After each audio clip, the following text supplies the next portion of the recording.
Hi,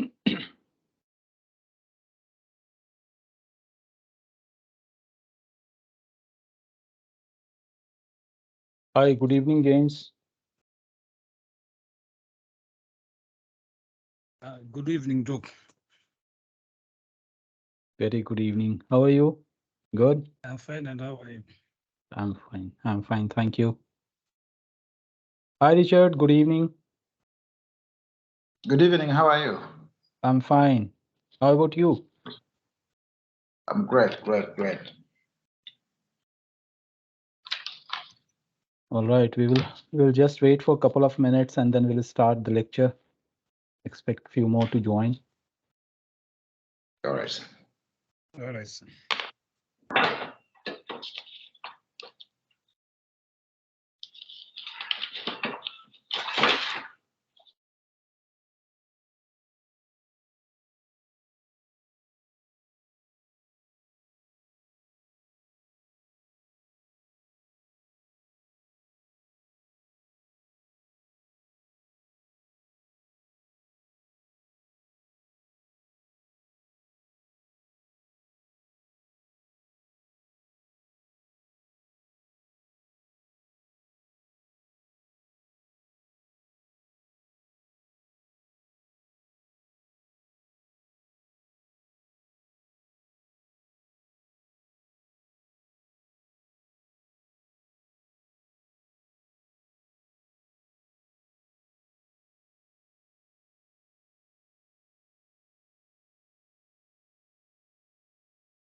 Hi, good evening, Brian. How are you?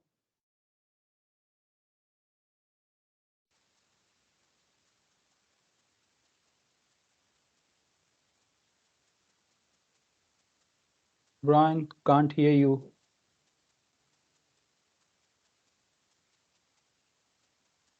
All right. I think there may be some issue with your microphone. All right. So before we start, though we are here, only 3 members are there, but I would like to just have a brief introduction. I'm like from Brian, from James, and from Richard. By the time, let others also join, and we'll continue. Right. So James, can I ask a brief intro about you, what you do, where, which location you are from, or which city you are from, and what do you do? James, yeah. I'm based in agribusiness management. So currently, I also work with Minister of Health as a senior radiographer. That is, I'm in Malawi, Blantyre. Okay. And what is your objective of taking this course? So taking this course, I'm doing Masters in Business Administration Entrepreneurship. Okay.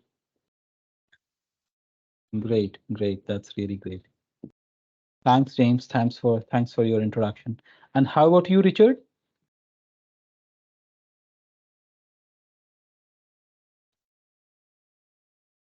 Okay. I'm Richard from Zambia. I'm doing MBA in project management.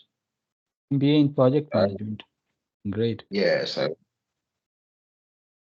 was in Zambia. Cool. Sure. And Brian, how about you, Brian?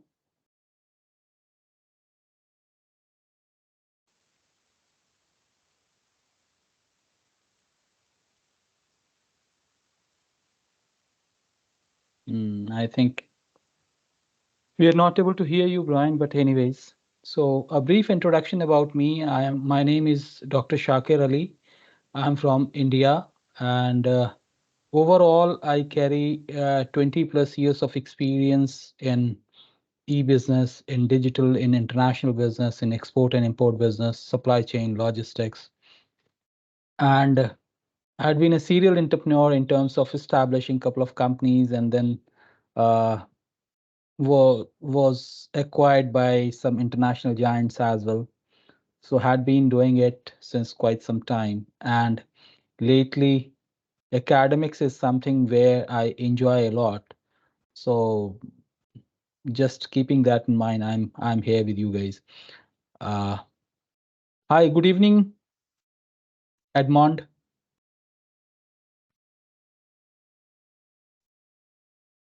Edmond, are you able to hear me?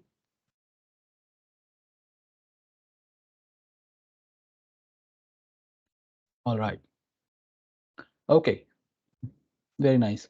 So we'll start because duration is also less and we have a few things to be discussed and all. So let me share you my screen first and then.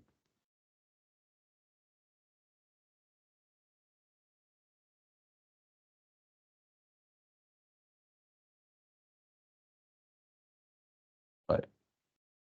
Hope my screen is visible to you guys. Yeah.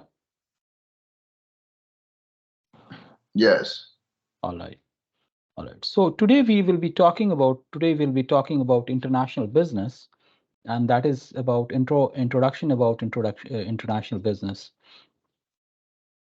So when we talk about international business, what is the first thing that comes to you guys in your mind? What do we understand by international business? I'm like, will it be okay that I ask some questions, you answer it, then again I explain it, or you want it to be just monotonous kind of thing that I just deliver the lecture and that's it? Uh, I'm okay in both of the ways, but I want it to be more engaging and more interactive so that I hear it from you and then we understand the topic and go from there. Yeah. That's got to be done.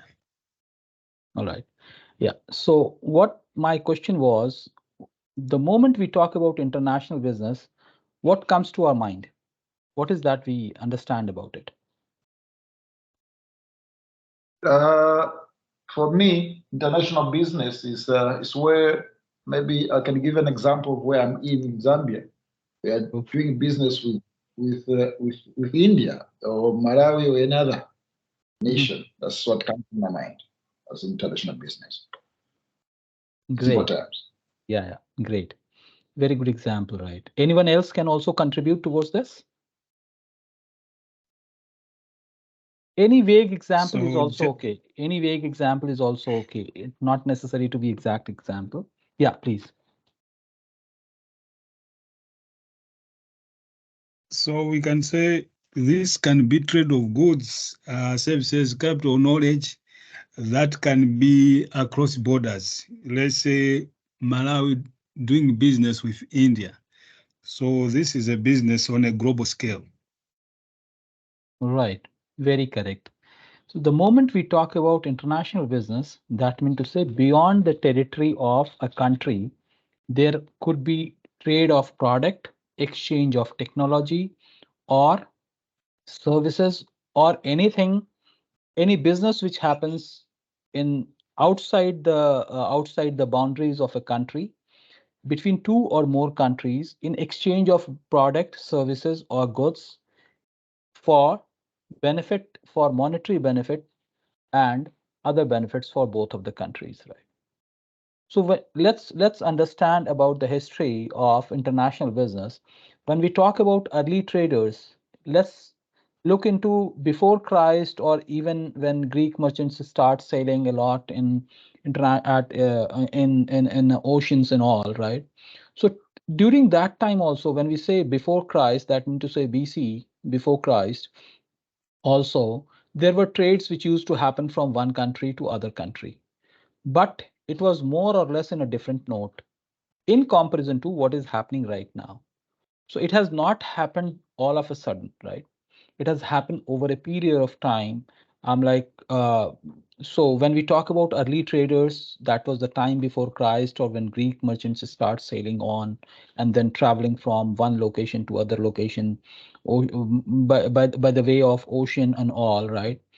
Sometimes few of the country, I'm like, people used to travel from one location to other location where there was land, right?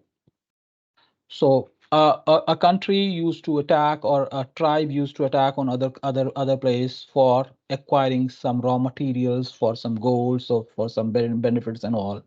So it was not about attacking or something like that. The purpose was to get what is what is there in other country or other region.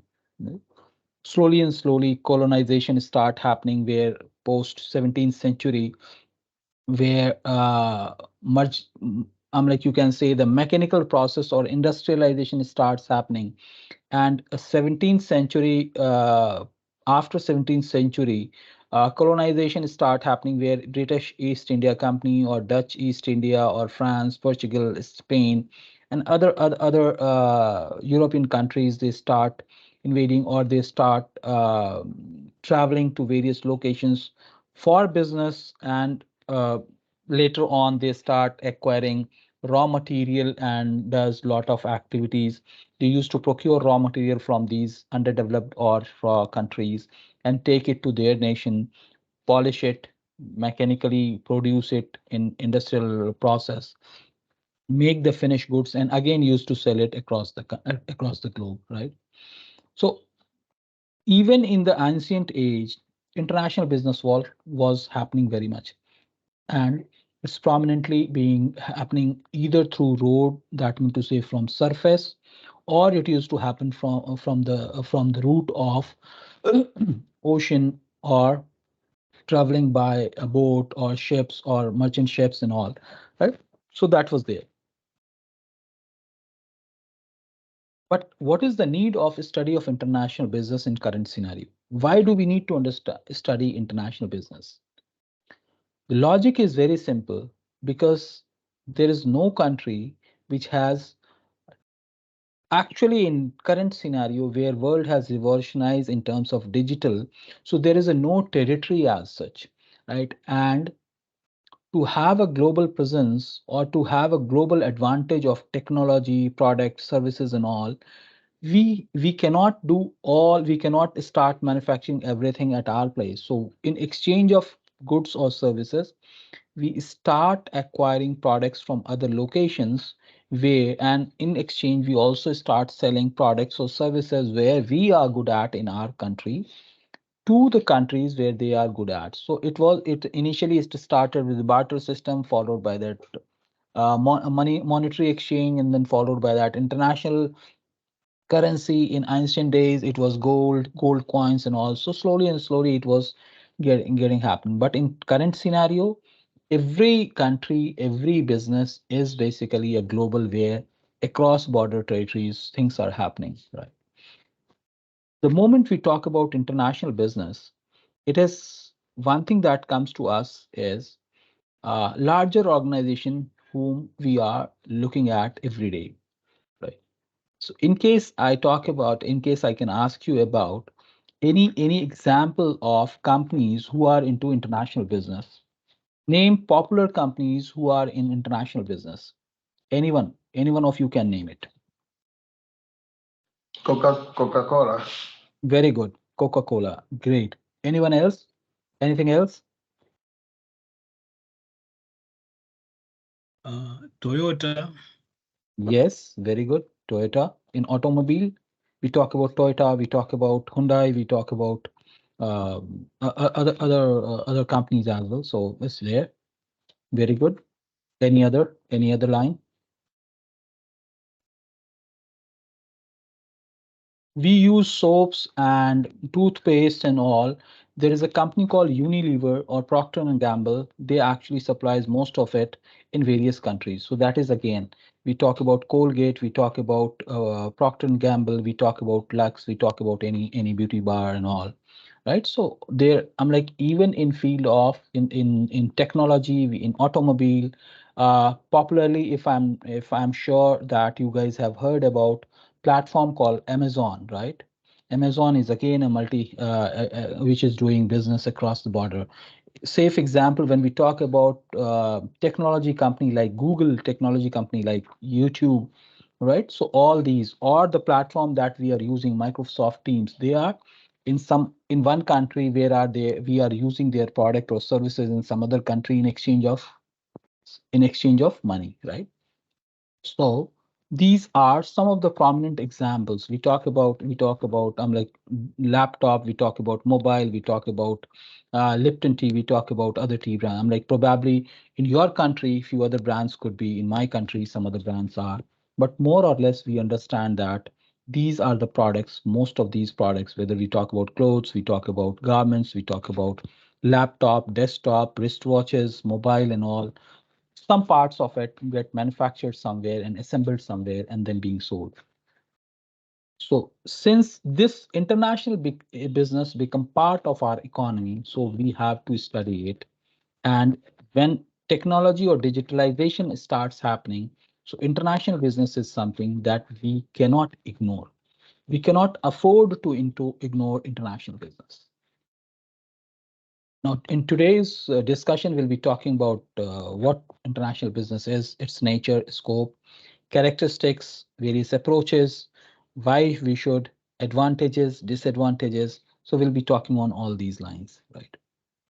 At any point in time, if you feel that I'm talking fast or my communication is not understandable, please hold me, please put me on stop. I'll try to repeat it or go slow and try to, or maybe change my pace so that it will be easy understandable.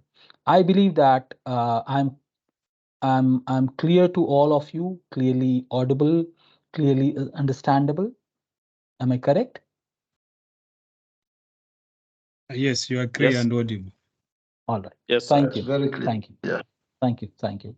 Now, as we were talking about international business, so let's understand what is business. Business is basically an economic system where goods and services are exchanged in return of money. Now, the moment we say international business, that means to say beyond the territory of a country. Same thing, that means to say business happening across, I'm like in between two or more countries. That's the reason the modified definition is international business is the commercial activity which is not limited to boundaries of domestic nation, but extends beyond the border into other foreign countries. Beyond the border. To put it simple words, it can be called as commercial transactions occurring between two or more countries. And these could be in between governments, in between private organizations, or private organizations and government, or completely private organizations. And these could be, the objective could be profit and non-profit both. We'll discuss it by why an objective can be profit and non-profit both. Let's take an example that a government is trying to uh, procure some technology or doing a partnership. Government of a country want to do partnership with some other country, right? There is a possibility initially they are not doing it for profit, they are doing it for the betterment of their country members, that mean to say their citizens, right? So in that case, government is not going to do business because just to gain profit, whereas it could be for betterment of the society, betterment of uh, people, community, and all, right? Sometimes what happen, government invite international companies to establish roadways, transports, airports, and other things, right?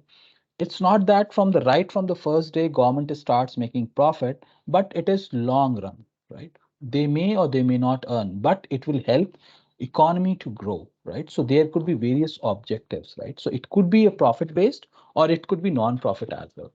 So these transactions could be between governments, one government to other government, one country to other country, government official, or private organization and government. That means to say a private organization of a country is dealing with government of another country, right? Or private organizations to private organizations. Now let's understand the nature of international business. The moment we talk about the nature of international business, it involves various kind of information exchange. That means to say companies or parties who want to do international business, who want to get engaged in international business, precisely they should have lot of detailed information for both of the countries. And they should understand that it is going to help them to fulfill organizational business objective. For example, a company in India want to trade with a company in Zambia. So there could be a lot of finished product or semi-finished product which are available in India in prominent way that has an opportunity to be sold in Zambia where it can be finished or it can be sold out over there, which is not there, right? So sometimes what happens, there are abundant of products which are available in a country, people sell it to other country. Sometimes raw materials are there in the country, but there is no technology to finish it. So technological involvement happens, right? So that could be a form of. So for all these things, information exchange has to be there and proper information should be there about what to be done, how to be done, and what is the organizational objective that both of the organization going to achieve, be it private to private, be it government to private, or private to government. This information should be provided in a timely manner. Any delay can result in loss of business opportunity, and information produced is rendered useless. Right? So it has to be quick, timely, appropriate. That means to say accuracy of information is also important. Size of organization is also important, right? For example, a country want to start a business in another country, and right from the start, they want it to start from very large. That means to say, hiring thousands and thousands of employees right from the start. That will be difficult, right? So it is basically start with the mid-level, small level, or mid-level, and then slowly and slowly accommodate the requirement of the business, demands and all, and then start doing it. Also, in terms of market segmentation, geographic, psychographic, buying behavior, cultural involvement, values, ethics, economic conditions, everything, weather, climate, everything need to be involved when we are going to talk about international business. So it's not just a product advantage. It's a lot of other external things that are also going to be involved in this. So when we talk about its scope, it's basically international marketing where presence is necessary in the need to promote business on a global level to reach a larger scale. That means to say you want to expand your business to other territories. Second is about investment finance, international finance and investment. The moment international business happens, there is a flow of aid or flow of finance or investment from one country to other country. Sometimes two of the government invest in each other. So a government comes with technology, whereas other company who is at the receiving end provides land, people, resources, electricity, and other infrastructural thing so that technology can be established in other location. Right. So the moment it happens, there are international financing and investment that will happen. The moment international financing, international investment will come to the country, for sure it is going to benefit uh, the country where investments are coming to. Third important point is about global HR. That means to say there will be a mix and merge of global human resources. So people from two countries, they will be interacting with each other. Initially, it happens that there is a possibility that the top management is from some other country, whereas operational managers and people working at a lower level will be from the same company. And slowly there will be transformation that will happen, knowledge sharing will happen, grooming will happen, training and technological adaptability will happen, and a proper globalized HR process will be established so that it benefits, it is acceptable for both of the people. Like likewise, there is a foreign exchange. That means to say, the moment I start doing a business with any other country, I will expect a dollar to come, whatever the product or services that we are selling, in exchange to that I'll be getting foreign exchange, and that is the benefit to the country, right? So that's how these are some of the scopes. Now let's understand the characteristics of international business. The moment we talk about international business and its characteristics, understand that it is going to be at the large scale of operations, right? So the moment we talk about large scale, that means to say production will be there, marketing will be there, procurement will be there, right? Export and import of goods or raw materials or semi-finished product, and export and import of resources will happen. When I say resources, that mean to say human resource, I mean to say the natural resource, I mean to say the monetary and the financial resources, or knowledge.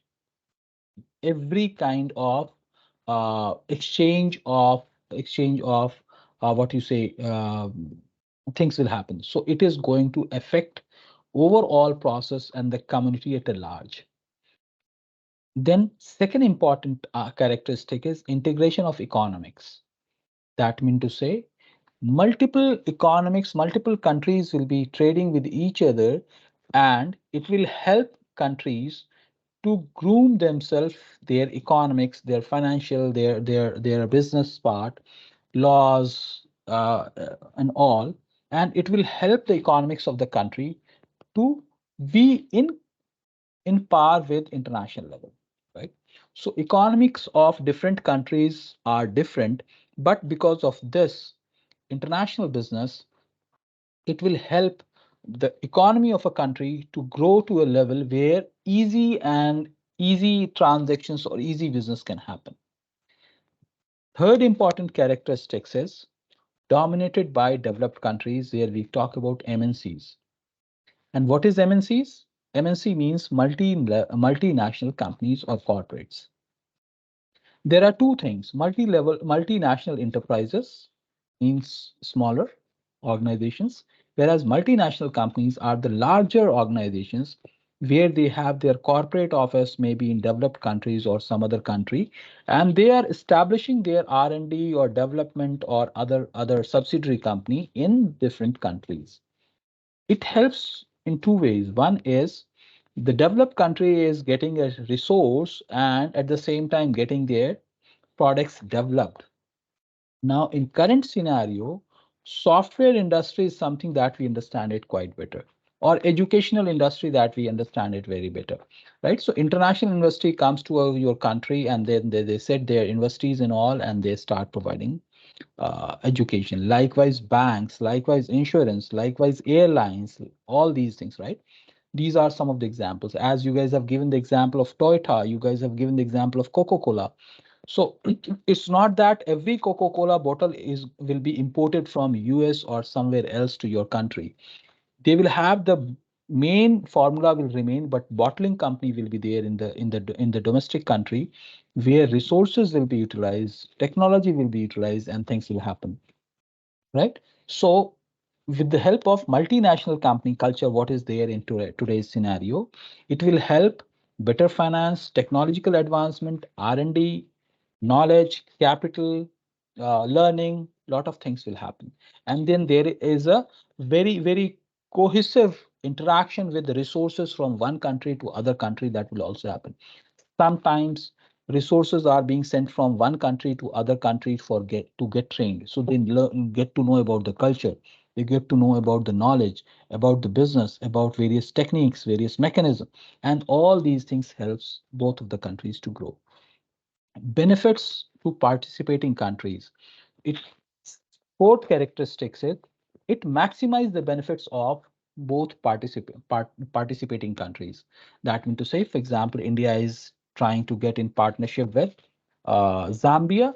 So both of the countries will get advantage. There is a possibility something that we need to import from your country, maybe raw material, maybe any natural resources and all which is abundantly available in exchange of finished product that will be sent from this country. So it is going to benefit both of the participating countries. So it continues. So it is going to bring foreign capital, advanced technology, industrial development, employment opportunity, employment possibility, economic development. So these are few of the things that is basically the byproduct of international business. Next important thing is like keen competition. That means to say it helps to increase the culture of competitiveness. You have to perform better to make sure that you are able to establish yourself in international. So when multiple companies are coming to a country, for example, there are multiple brands who are selling their products in your country. I'm taking example of laptops. So HP must be selling, Dell must be selling, Lenovo could be selling, right? Apple is selling, that means to say Mac computer, right? Likewise, when we talk about mobile, we are talking about Samsung, we are talking about Vivo, we are talking about Redmi, Apple, right? So this many more brands which are there. So it's not that in one country only one of a company that will come, one of a company will come from other country. There is a possibility multiple country will be doing business in one country for the same category of line of product. For example, automobile. It's not that only Toyota will be there in the market, only Hyundai will be there in the market. It's not like that. There could be other brands also in the market, and they are competing with each other. Likewise, in electricity, likewise in solar system, likewise in education, likewise in any other system, clothing, FMCG products, fast moving consumer goods products and all, right? There could be a lot of competition that could be there. And it will also help domestic companies to increase their performance levels so that they can compete in international market. There are positive and negative of international business, but right now we are more talking about what is the positive side of international business. Similarly, so competition is something that will be there, right? Economies of scale, competitive advantages, resource will be more competitive. Instead of importing human resource from other country, local resources will be groomed and they will start working, right? Similarly, financial backing will be there from various banks, insurance will be there, people will be there. So lot of healthy competition will be there. Then a special role of science and technology. When we talk about international businesses, let's take an example of uh, fighting jets and aeroplanes and fighting jets and fighting planes, right? Few of the countries who are very good and very advanced in their technologies, they are the company who are actually selling these things to many countries, right? Now there are two ways of doing it. One is they are sending finished product. They only train the people, fighters to ride those aircrafts or fighter planes. Second is they send people and try to establish the company in the local country, and then they develop it, right? So if it is coming in the second option, there is always a possibility of growth in technology that will be there, science will be there, technology will be there, research and development will be there. And not only that, industry will grow, nearby location will also grow. So the moment these things will happen, education will change, financial level will change, psychographic behavior of people will change, their buying behavior will change, right? So a lot of things will change. So a special role of science and technology that will be there when we are talking about international business. Now let's understand various approaches. Let's understand various approaches of these business. For example, when we talk about primarily, we are going to talk about four approach. One is ethnocentric approach. When we talk about ethnocentric approach, that means to say target market is domestic country. Only surplus products are exported, right? For example, your country is producing a lot of wheat and it's more than sufficient about your country that only 60% of the total produce is only required by your country, rest 40% is not required. So if you keep it, if country will keep it, it will get destroyed. So they sell it to some other country, right? So only surplus item will be sent. We call it ethnocentric, right? So only surplus item you are going to sell it to some other country, not rest of the products. When we talk about polycentric approach, that means to say company modified the marketing mix to meet the taste, performance, and need of the customers for each international market. Mean to say multiple. There is no limit at all, right? So it is about marketing mix. When we talk about marketing mix, there are four P's of marketing mix. All of you know: price, place, promotion, and people. We talk about marketing mix. Then their taste, their performance, their psychographic behavior, buying behavior, their education level, socio-economic, all these things will be there, right? Then regiocentric, a company is operating successfully in a foreign country. Think of exporting to other neighboring countries of host country. That means to say, for example, your country is close to Kenya, and if Zambia wants that these are the products that can be easily sold to that country, it's not about only surplus item. It could be anything, right? So you manufacture something and you feel that there is a market over there, and then you can do that. Likewise, there is a geocentric approach where to a particular location based on the marketing mix, based on various buying behavior and all, it can only happen, right? So that means to say more or less it is these all things are related. One is ethocentric, which is only selling the surplus item to other country. Polycentric, mix and match of everything based on market need, based on taste, people, performance, and all. It is going to be exported international market. When we talk about regiocentric, that means to say a company is operating very successful in a country and they want to start something in some other country. And then when we talk about geocentric, that means to say a produce can only happen at a geographical location. For example, extraction of oil and natural resources. Its more approach is more geocentric, that lot of oils and natural resources are there in Gulf countries, so it is more geocentric approach. Likewise, extraction of coal and other raw materials is there in Africa. Probably, yes, it's there. Likewise, in any other country, in case something is very advantageous about it, right? Some of the country, they are very good in uh, clothing, cotton clothes, cotton, right?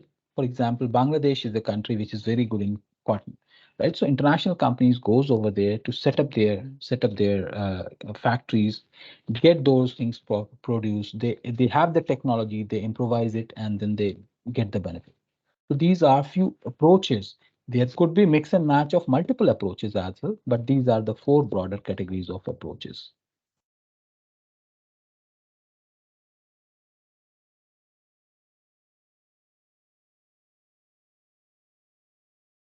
Let's understand what are the reasons of international business.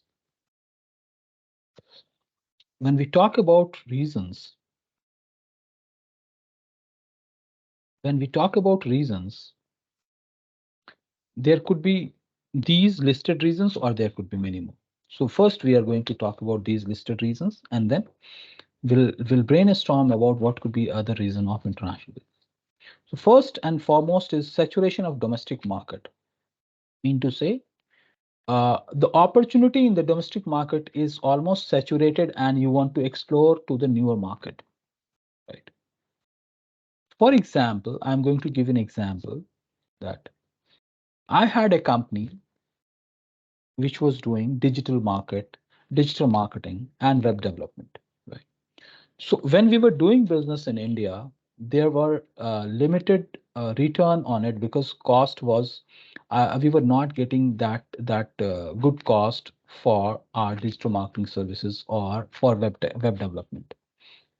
Whereas when we tried to explore it to other countries like European countries or America or some other developed locations, right? So the price that we used to get was better than what we used to get in India, right? And in India, what happens? Lot of players starts mushrooming in the country that was making the competition very tough and cost was going down, which was not good for us to survive. So we started exploring it to the newer market where we can get some monetary benefit, right? Likewise, it can happen to any of. I just give you an example of what we did. Then there is an opportunities in foreign market, right? So you can look for the opportunity based on resources, based on the technology, based on what is happening in other country. Try to see the gap and then you position yourself in such a way that you can actually establish your product. You can increase, you can meet their demand and increase the sales and thereby increase profit. So you are going to see the gap, market gap, and then position yourself with your product or services to tap the demand of that particular country, people of that particular country. In return, that will increase your sales and thereby increase profit. Sometimes availability of low cost labor that is also there. A developed country is establishing their production unit or development unit or factories or shops or very larger companies, right? Just because labor is very cheap in that particular country. So to get the labor advantage, they actually do this. So that is another reason of international business. Increased demand, sometimes in some countries there are increased demand of particular product or services. So that is also inviting other country people to start doing business over there, right? Sometimes it happens. Say, for example, there is a World Cup which is going to happen, which happened in Qatar, football World Cup that happened in Qatar last year, right? So there was lot of demand that was there in that particular country, and lot of products was shipped from other countries to that particular country where a lot of tourists were there. Likewise, it happened to other countries as well, right? Where a lot of tourists goes and there are requirement, right? Sometimes we see that a finished product like carpet, which is prominent from Arabian carpets or Turkish carpet or Kashmiri's carpets. All right, these are some of the products, some of the products which are having huge demand in European countries, so people select over there.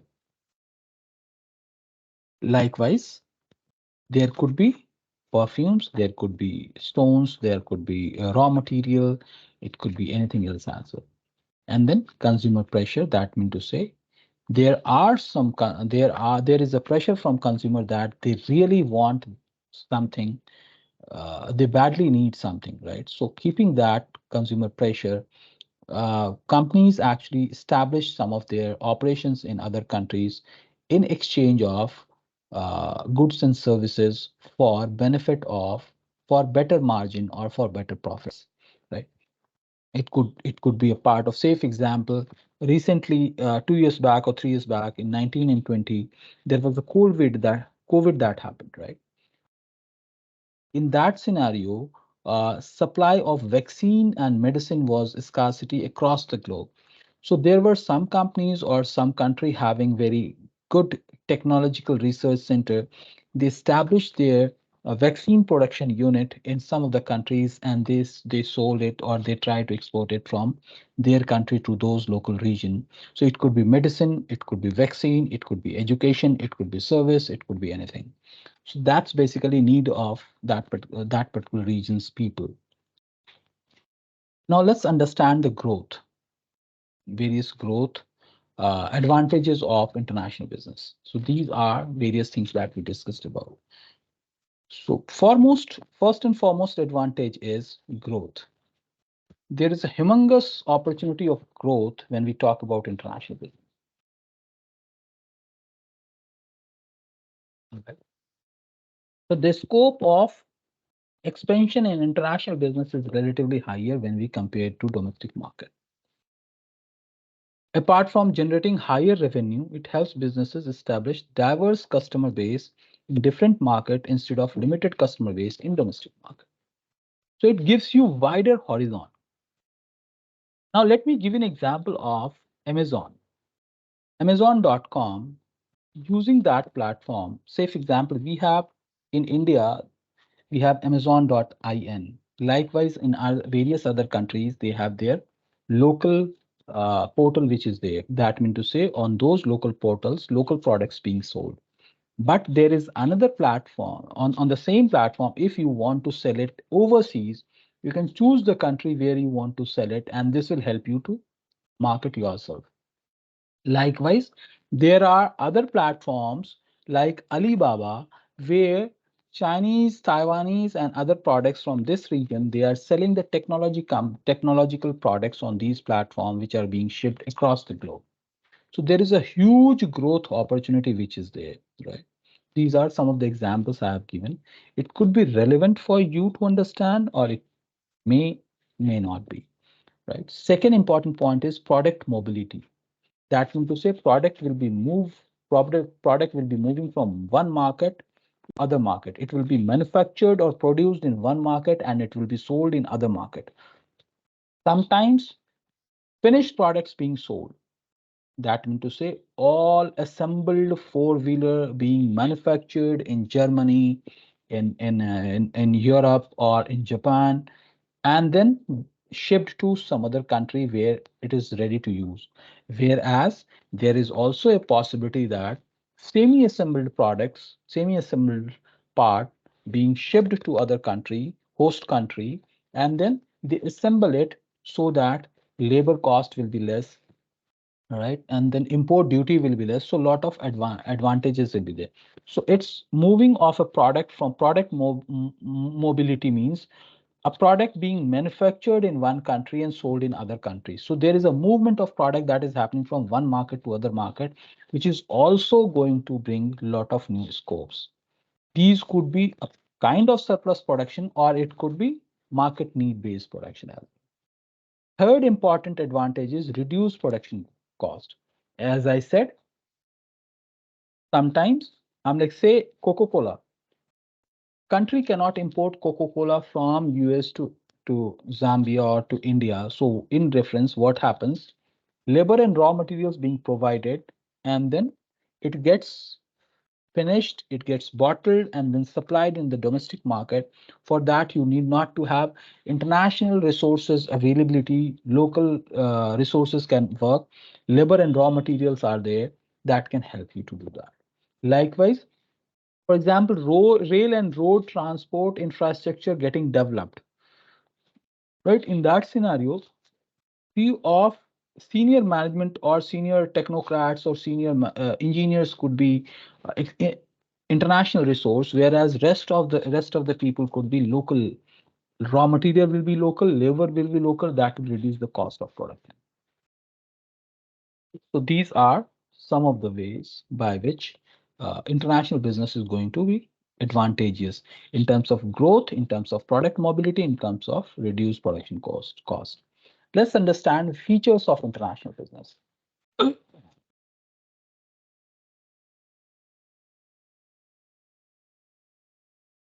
right. So first and foremost feature is market diversification. Mean to say, diverse global market, diverse culture, reducing dependencies, and then you are going to explore various opportunities to make sure that you are going to be benefited from external sources as well. So that is diverse marketing. The moment you go to international market, you will be able to see various kind of products and technologies which are available. You will learn from there and start using it, or something that you have an advantage thing you'll be able to sell it over there. Second is about global supply chain.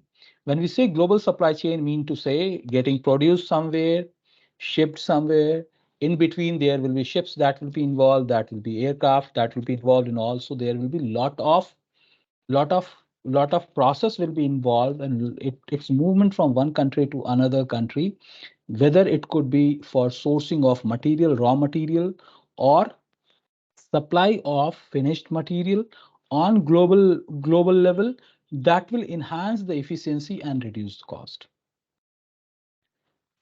Third is technology transfer. International businesses facilitates the exchange and transfer of advanced technologies across border, allowing companies to access innovation and research capabilities. Some of the countries are very good in some of the technology. There is a technological transfer in exchange of revenue, in exchange of value, monetary value. Strategic alliances and joint ventures. Collaboration through strategic alliances and joint ventures with foreign partners to enter into the market and operate at various levels. That is another way. Then cultural diversity and learning. This is again going to make more adaptability of other cultures, other cultured people, thought process, mind, their beliefs and all. And it will help to learn the global culture as well. So these are some of the features of international business. Now understand the nature of international business. It is going to bring global scope. So cross-border economies activities demanding an understanding of diverse culture and legal system. So it's not only understanding about the cultures, it's also understanding about the legal systems, right? Sometimes legal systems, sometimes financial systems, sometimes what you say the climatic systems that is also there, right? So lot of global scope that will be there. Then cross-cultural dynamics, navigating varied culture norms, languages, practices in culture for success in international business. Then complex legal environment. The moment goods or products are being sold from one country to other country, there are a lot of legal thing that will be there. So what are the legal frameworks, compliances, right? In some country, they have restrictions. Say, for example, I started a company. I plan to start a company in Zambia, and because my core business is in India, and I want to ship it to my another country, another company which is there in Zambia, right?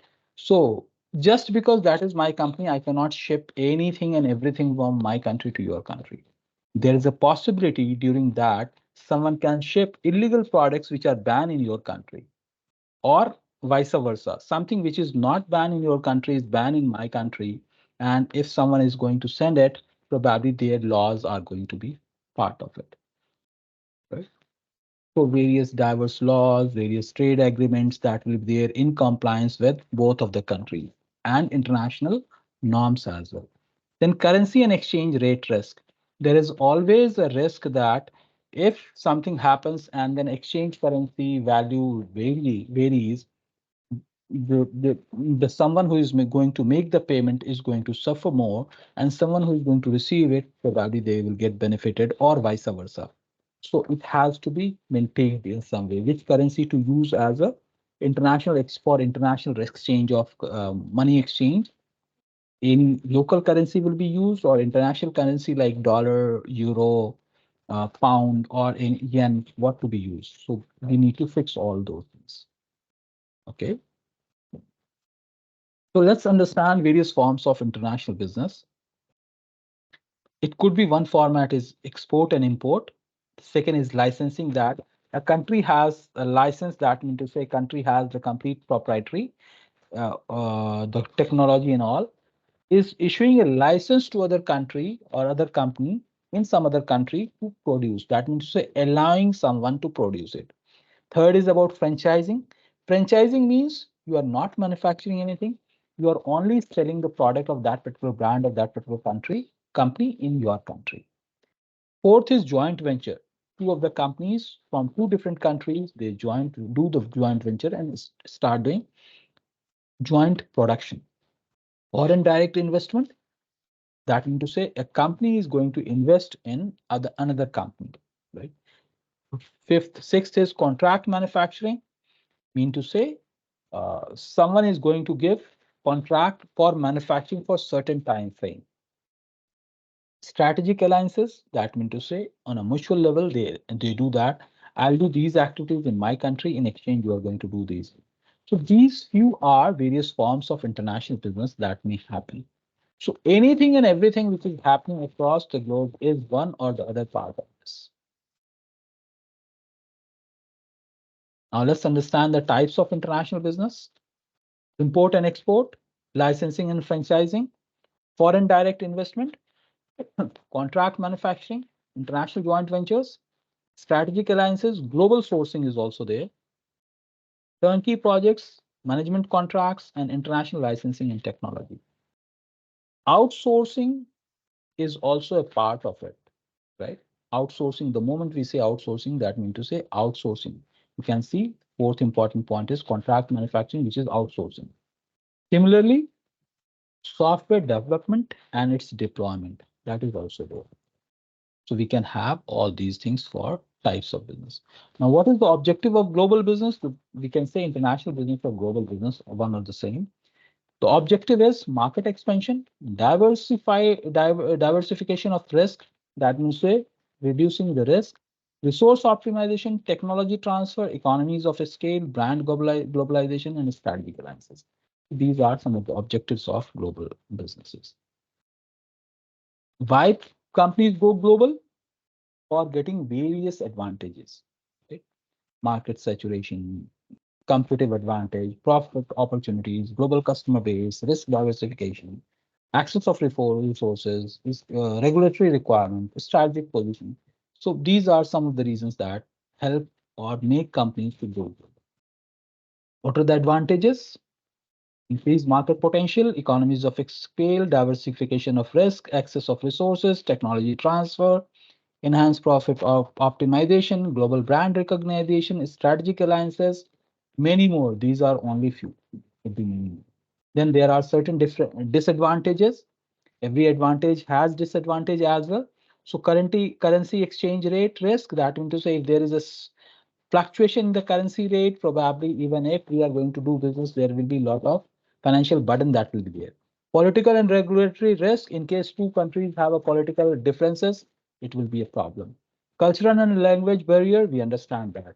Legal environment, in case it is not simple, it will be difficult. Quality control challenges, management and coordination issues, high initial investment, social and economic challenges that could be there. So these are some of the disadvantages.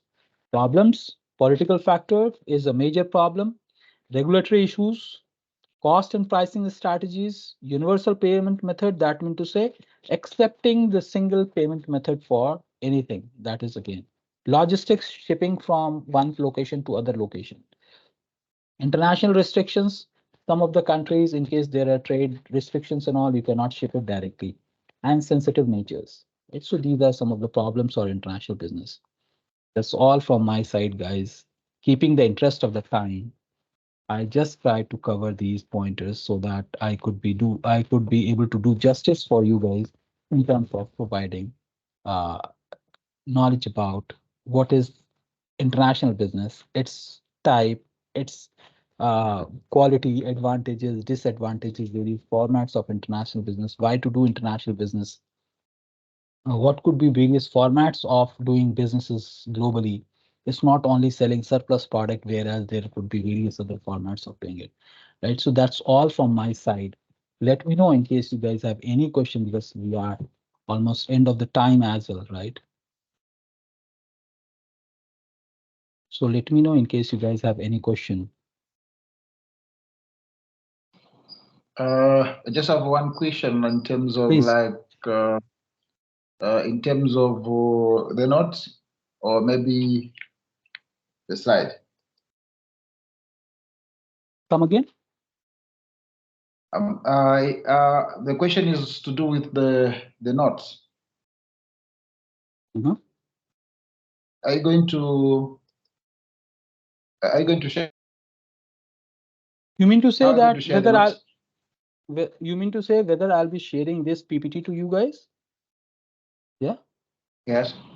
I'll share that. I'll share that. That's not an issue. I'll share that in the group, or I'll ask the course coordinator to share in the group, right? So I'll share this.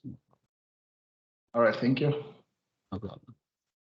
All right, guys. So it's time to end this session because we are almost at the verge of we just occupied or consume almost all the time, right? And it was really nice. I'm not very sure whether I was able to contribute something as a knowledge to you guys or not, but I tried keeping the interest of the time and all. I tried my level best to share some of the important information that could benefit you guys. Thank you. Thank you, guys. Thank you for patiently listening me and catch you next week. Can I ask a question? Yeah, please. Please, a quick one. When should a company start thinking of going international? For example, if you have a local business and then you're operating, when should you start thinking, okay, now let me go international? Look, provided you have the in-depth know-how and have complete control on the product or services what you are developing or manufacturing. If you feel that you are good enough, your product or services are good enough to compete in the international market, you start thinking. I'm giving an example that it's not any stage. Say, for example, we as a digital marketing and web development company, my first customer was international customer, it was not domestic customer, right? So which kind of business you are into, which type of product or services you are trying to deal with, based on that you are going to. Sometimes it happens that you are so good in terms of the deliverables, probably right from the first day you can start exploring it. Sometimes in terms of consumer oriented products and all, probably you want to taste the water, want to explore the local market and see what the response are, and based on that you are going to explore the international market. So, but I recommend sometimes that yes, it's always better to explore sometimes the local market and also visit some of the countries where you want to understand. As I said initially, if you don't have appropriate information and data, probably it will be a big loss for you. So don't do very fast, don't decide very fast that you have to do in the international market. Visit few countries, try to see what things are happening over there, what kind of products being sold, visit some events, international exhibitions related to your business and try to see what other companies are doing. Then once you feel that yes, it is good, probably yes, you can go for international. Yeah. Okay. Thank you. Thank you. All right, guys. Thank you very much for your time and see you soon. Thank you.